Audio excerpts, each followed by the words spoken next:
Hello, Days of Our Lives fans. This is for Monday, May the 13th. Please subscribe. Well, Stephanie, being the airhead that they have written her into, is acting like, hey, everything's fine. She goes running or something with Everett. They come back to the pub where he rubs her leg. Anyway, they're sitting there having dinner, or they were going to have dinner or something. I don't know why they even looked at the menus. She ended up having to go to work. But they're sitting there, and this woman walks by that he was flirting with the other day and said, hey, Bobby.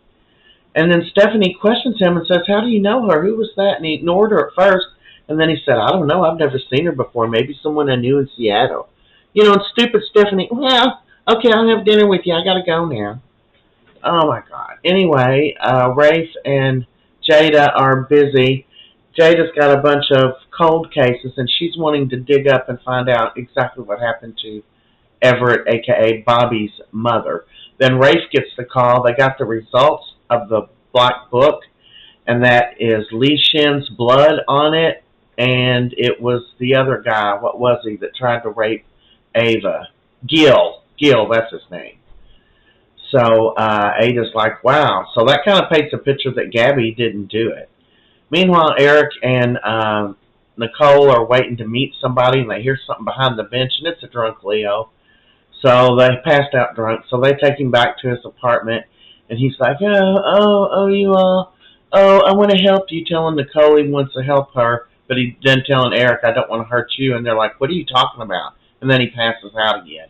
So he's getting ready to spread that rumor again. Meanwhile, Kristin is trying to get information from Ava to prove Gabby's innocence, and she doesn't have anything to offer. She says, I don't have anything against Gabby or Lee.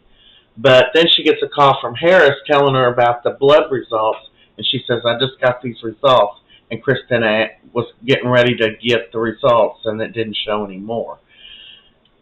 EJ goes to Sloan. She knows by the look in his face, so you got the results. And he said, yes, and you didn't lie about them.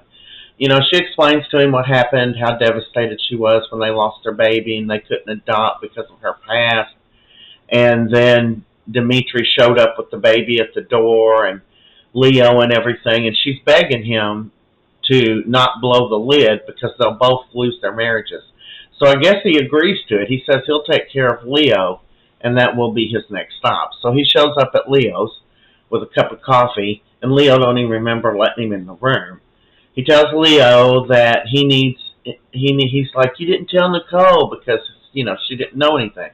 And he said, Leo, you're never going to repeat this to anybody again. And this is what I'm going to offer you. And he shows him some big amount of money. And Leo's like, oh, I don't know, to be a respected person or to be rich for the rest of my life. And he presses the button and accepts it. And EJ tells him, if you keep your mouth shut, you're rich for the rest of your life off that money. But if you don't, you blab this to anyone, he threatens his life. So